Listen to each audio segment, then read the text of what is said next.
marchés financiers ou la bourse sont la meilleure invention pour pouvoir financer des sociétés facilement et efficacement, sans contrainte ni d'accessibilité ni de vitesse. Donc la bourse ou le marché boursier est un endroit physique ou numérique qui permet aux investisseurs ou aux traders de pouvoir vendre et acheter des actions de sociétés qui sont cotées sur ces bourses-là. Une action cotée, c'est une action avec un prix donné. Une cote, une cotation, c'est quelque chose qu'on peut identifier et reporter sur un graphique comme un prix. Et ce prix-là est fixé en fonction de l'offre et la demande. C'est comme un peu votre maison, votre appartement. Si vous êtes en location, vous comprenez le principe aussi.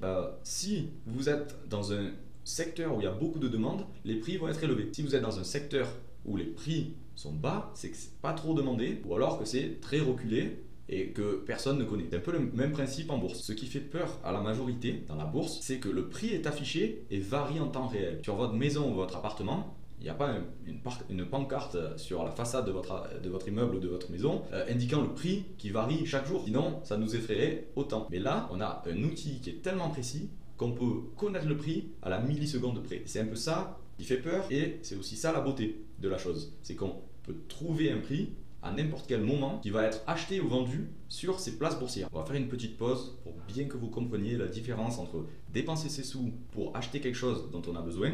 Donc on va dire que c'est un passif, c'est-à-dire que ça ne va pas nous rapporter de sous en retour, juste on en a besoin pour survivre ou pour se faire plaisir ou je sais pas. Et la différence donc entre consommer comme ça et investir son argent. Donc investir, ça peut être dans les marchés financiers, mais dans des sociétés non cotées aussi, c'est possible. Donc pour imaginer tout ça, on va prendre l'exemple de, vous avez un petit marché à côté de chez vous et vous voulez aller acheter du pain, un bouquet de fleurs et du poisson par exemple. Donc vous allez aller là-bas, vous allez dépenser vos sous à 3 endroits différents, avec 3 marchands différents, et vous rentrez chez vous. Vous avez des biens et des services.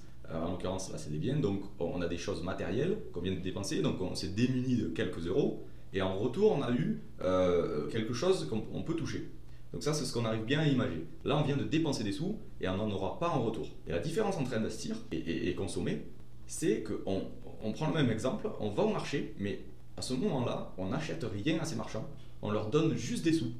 La même somme que ce qu'on aurait dépensé, mais on leur donne à eux pour qu'ils développent leur business. C'est-à-dire que le boulanger va vendre plus de pain, le fleuriste plus de fleurs et le poissonnier plus de poissons. Du coup, en les aidant, notre patrimoine va grossir en même temps que leur société et on va pouvoir s'enrichir nous aussi, mais sans avoir fait grand-chose. On leur a juste aidé en leur donnant un peu plus d'argent.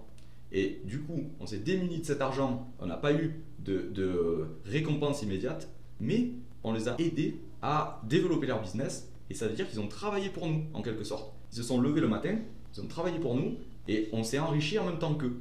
Et c'est un peu le même principe qu'avec la bourse, c'est qu'on donne des sous à des sociétés qui sont à l'autre bout de la planète, super rapidement, parce que c'est aujourd'hui avec les ordinateurs, ce n'était pas le cas il y a 50 ans, on ne pouvait pas investir à l'autre bout de la planète sans qu'il y ait de frais ou sans qu'il y ait de problèmes de logistique, sans qu'il y ait de problèmes de transmission d'informations. Donc aujourd'hui c'est très rapide, on se connecte sur internet, on va sur une place boursière, on appelle ça. Voilà, vous avez compris, le principe c'est qu'on investit dans des sociétés, ça peut être maintenant à l'autre bout de la planète, via donc ces places boursières qui sont internationales. On se connecte sur notre ordinateur, sur internet, on va sur, ça s'appelle des brokers, donc c'est un organisme qui met en relation tous les échanges qui sont sur cette place boursière et qui nous permettent donc d'acheter des sociétés, des parts de sociétés. Ce n'est pas des sociétés entières, c'est des parts de sociétés, à moins qu'on détienne 100% des parts, mais à ce moment-là, ça n'a aucun intérêt d'être en bourse. Du coup, on détient ces sociétés après les avoir achetées via des brokers sur ces places boursières et on essaye de faire une plus-value.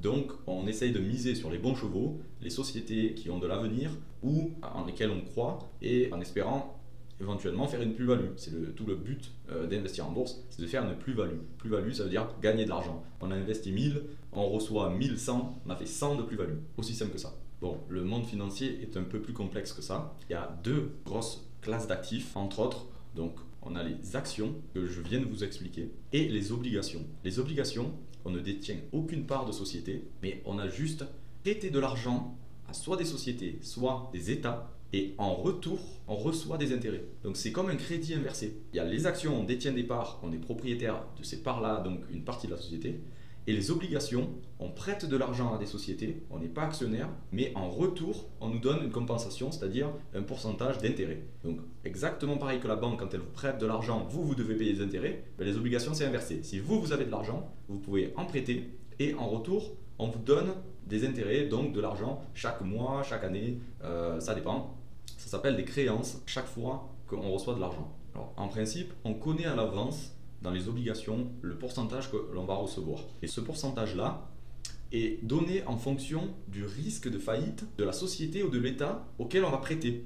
Aujourd'hui, dans la majorité des pays, on peut retrouver des places boursières où vous avez la possibilité d'acheter ou de vendre des actions ou des obligations avec un délai très court. On n'a pas besoin d'attendre quelqu'un qui nous achète ce qu'on veut vendre, ou alors on n'a pas besoin d'attendre très longtemps que quelqu'un vende pour qu'on achète, parce qu'il y a des fournisseurs de liquidités, donc des places boursières qui s'occupent d'échanger les transactions très rapidement. On peut croire que c'était une invention très récente de l'humanité, mais les premiers marchés financiers sont apparus au XVIIe siècle. Donc bien sûr à l'époque, on ne finançait pas des boîtes de technologie dans la Silicon Valley, mais on finançait plutôt des denrées alimentaires par exemple, ou du bois, ou n'importe quoi d'autre qui servait à l'époque pour construire des villes, pour faire du commerce en général. Aujourd'hui, on a tellement plus de commerce avec des biens et des services bien plus compliqués à échanger qu'on a développé ce système de marché financier qui permet donc d'échanger bien plus rapidement et facilement les actions de sociétés entre elles et entre investisseurs.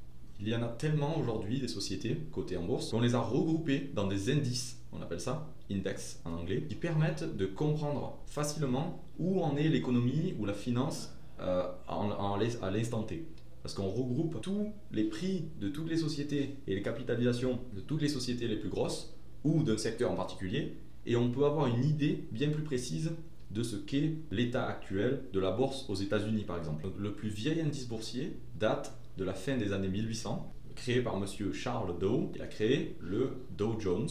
Et après, ça s'est développé en plein d'indices différents qui permettent de séparer les secteurs, les pays, les domaines d'activité. Et par exemple, vous avez sûrement entendu le S&P 500, donc c'est les plus grandes sociétés cotées aux États-Unis, les 500 premières, le CAC 40, donc les 40 plus grosses sociétés en France, le DAX, le Nasdaq, tout ça, c'est des indices qui permettent d'avoir un aperçu global de ce qui se passe dans ce secteur en particulier ou dans ce pays en particulier. Donc ça facilite la tâche aux investisseurs qui peuvent en un clin d'œil voir comment ça se passe dans tel ou tel secteur ou tel pays. J'espère que cette vidéo vous a plu et que ça vous a apporté quelque chose de positif. Et n'oubliez pas de liker, de vous abonner, ça fait toujours plaisir. Merci.